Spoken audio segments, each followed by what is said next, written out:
கர்த்தருடைய பரிசுத்த நாமத்திற்கு ஸ்தோத்திரம். இன்றைய நாளின் தியானத்திற்கென்று தெரிந்து கொள்ளப்பட்ட வேத வசனம் எரேமியா தீர்க்கதரிசியின் புத்தகம் 26ஆம் அதிகாரம் 13ஆம் வசனம். எரேமியா 26:13. இப்பொழுதும் நீங்கள் உங்கள் வழிகளையும் உங்கள் கிரியைகளையும் சீர்படுத்தி உங்கள் தேவனாகிய கர்த்தருடைய சத்தத்தை கேளுங்கள். அப்பொழுது கர்த்தர் உங்களுக்கு விரோதமாய் சொன்ன தீங்குக்கு மனஸ்தாபப்படுவார். Now therefore amend your ways and your deeds and obey the voice of the Lord your God, and the Lord will change his mind about the misfortune which he has pronounced against you. எனவே இப்பொழுதே உங்கள் வழிகளையும் செயல்களையும் சீர்படுத்திக் கொள்ளுங்கள். உங்கள் கடவுளாகிய ஆண்டவரின் குரலுக்கு செவி கொடுங்கள். அப்பொழுது உங்களுக்கு அறிவித்திருந்த தண்டனை பற்றி ஆண்டவர் தம் மனதை மாற்றிக்கொள்வார். ஆமென்.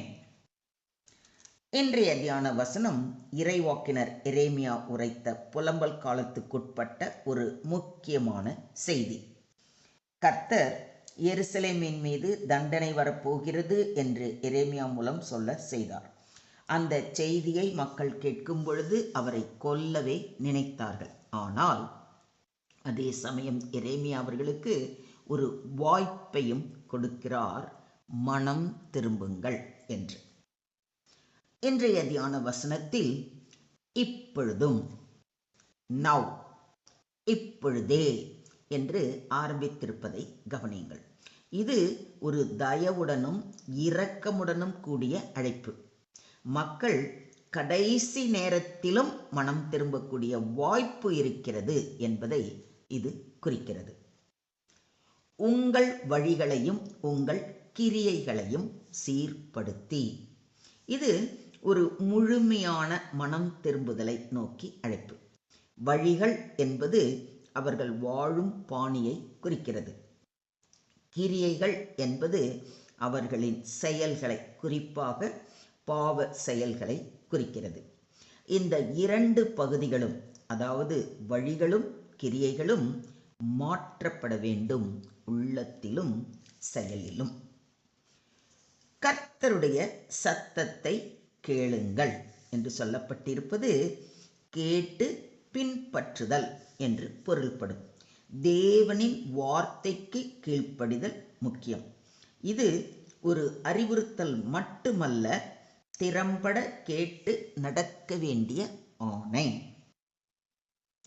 அப்பொழுது கர்த்தர் உங்களுக்கு விரோதமாய் சொன்ன தீங்குக்கு மனஸ்தாபப்படுவார் என்று சொல்லப்பட்டிருப்பதை கவனியுங்கள். இது தேவனுடைய இரக்கத்தையும் நீடிய பொறுமையையும் நமக்கு உணர்த்துகிறது. மனஸ்தாபப்படுவார் என்றால் அவர் தீர்ப்பை மாற்ற தயாராக இருக்கிறார் என்று அர்த்தம். இது ஒரு விபரீத முடிவை தவிர்க்கும் வாய்ப்பு. மனம் திரும்பினால் நாசம் தவிர்க்கலாம். அன்று யோனா தீர்க்கதரிசி மூலம் கர்த்தர் நினிவே மக்களின் பொல்லாப்பின் நிமித்தம் 40 நாட்களுக்குள் நினிவே கவிழ்க்கப்படும் என்று அறிவித்தார். அதை கேட்ட ராஜா மற்றும் ஜனங்கள் அனைவரும் தங்கள் பொல்லாத வழிகளை விட்டு மனம் வருந்தி உபவாசத்துடன் தேவனை நோக்கி பார்த்தார்கள். அப்பொழுது அவர்கள் தங்கள் பொல்லாத வழியை விட்டு திரும்பினார்கள் என்று தேவன் அவர்களுடைய கிரியைகளை பார்த்து தாம் அவர்களுக்கு செய்வேன் என்று சொல்லியிருந்த தீங்கை குறித்து மனஸ்தாபப்பட்டு அதை செய்யாதிருந்தார் என்பதை யோனாவின் புத்தகம் 3ஆம் அதிகாரத்தில் வாசித்து அறிகிறோம். மனம் திரும்புதல் வழியாகவே தீர்ப்பு தவிர்க்கப்படலாம். தேவன் தண்டிப்பவர்தான், ஆனால் அவர் மனம் திரும்பும் மக்களுக்கு இரக்கமும் கொடையும் உடையவராக இருக்கிறார். இதை விசுவாசிக்கிறீங்களா? என் நாமம் தரிக்கப்பட்ட என் ஜனங்கள் தங்களை தாழ்த்தி ஜெபம் பண்ணி என் முகத்தை தேடி தங்கள் பொல்லாத வழிகளை விட்டு திரும்பினால், அப்பொழுது பரலோகத்தில் இருக்கிற நான் கேட்டு அவர்கள் பாவத்தை மன்னித்து அவர்கள் தேசத்துக்கு சேமத்தை கொடுப்பேன் என்று நம்முடைய ஆண்டவராகிய கர்த்தர் ஏற்கனவே நமக்கு வாக்களித்திருக்கிறார். இது ஒரு தேசியமுள்ள மனம் திரும்புதலின் வாக்குறுதி. தேவன் ஜனங்களின் ஒருமித்த மனம் திரும்புதலுக்கு பதில் அளிக்கிறார். இதனால் தேச புனரமைப்பும் ஏற்படுகிறது. துன்மார்க்கன் தான் செய்த எல்லா பாவங்களையும் விட்டு திரும்பி என் கட்டளைகளை எல்லாம் கைக்கொண்டு நியாயத்தையும் நீதியையும் செய்வானே ஆகில் அவன் பிழைக்கவே பிழைப்பான், அவன் சாவது இல்லை என்று எசேக்கியேல் தீர்க்கதரிசி மூலம் கர்த்தர் கூறுவதை எசேக்கியேல் 18:21 வாசிக்கிறோம். இங்கு கர்த்தர் சொல்கிறார், பாவியாக இருந்தாலும் மனம் திரும்பும்போது மன்னிப்பு கிடைக்கிறது. தேவன் தண்டிக்க விரும்புவர் அல்ல, உயிரை கொடுக்கவே விரும்புகிறார். அதனால்தான் துன்மார்க்கன் சாகிறது எனக்கு எவ்வளவேனும் பிரியமோ, அவன் தன் வழிகளை விட்டு திரும்பி பிழைப்பதல்லவோ எனக்கு பிரியம் என்று கர்த்தராகிய ஆண்டவர் சொல்லுகிறார். அவருடைய இரக்கம் பெரியது. ஆதலால் நீங்கள் இப்பொழுதே உபவாசத்தோடும் அழுகையோடும் புலம்பலோடும் உங்கள் முழு இருதயத்தோடும் என்னிடத்தில் திரும்புங்கள் என்று கர்த்தர் சொல்கிறார்.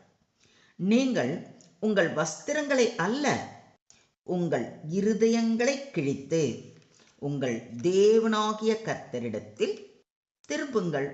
அவர் இரக்கமும் மன உருக்கமும் நீடிய சாந்தமும் மிகுந்த கிருபையும் உள்ளவர். அவர் தீங்குக்கு மனஸ்தாபப்படுகிறவருமாய் இருக்கிறார். மொத்தத்தில் இன்றைய தியான வசனம் மூலம் நாம் கற்றுக்கொள்ளும் பாடம் மனம் திரும்பும் அழைப்பு. அதுவும் இப்பொழுதே வழிகளையும் கிரியைகளையும் சீர்படுத்த வேண்டும். இதுவே முழுமையான மனம் திரும்பும் மாற்றம். தேவனுடைய சத்தத்தை பணிவுடன் கேட்கவும் கீழ்ப்படியவும் வேண்டும். இதனால் கருணையின் வாய்ப்பு, அதாவது தீர்ப்பு கூட மாற்றக்கூடியது. ஒரு ராஜாவின் முன் நின்ற குற்றவாளிக்கு மரண தண்டனை நிச்சயமாக அறிவிக்கப்பட்டது. அந்த தருணத்தில் ராஜா ஒரு வாய்ப்பு கொடுக்கிறார். இப்பொழுது நேர்மையாக நடந்து என்னுடைய கட்டளைகளை ஏற்றுக்கொள், நான் உன்னை மன்னிக்க தயார் என்று. அதே போல கர்த்தர் நம்மிடம் கூறுகிறார், இப்பொழுது உங்கள் வழிகளையும் கிரியைகளையும் சீர்படுத்தி என்னுடைய வார்த்தைக்கு செவி கொடுங்கள் என்று. இப்பொழுதுதான் மனம் திரும்பும் நேரம். மனம் திரும்பி செய்த பாவங்களுக்கு மனம் வருந்தி அவர் பாதம் சரணடைவோமா? ஸ்தோத்திரம் கர்த்தாவே, ஸ்தோத்திரம் ஆண்டவரே, ஸ்தோத்திரம் ஸ்தோத்திரம் ஸ்தோத்திரம்.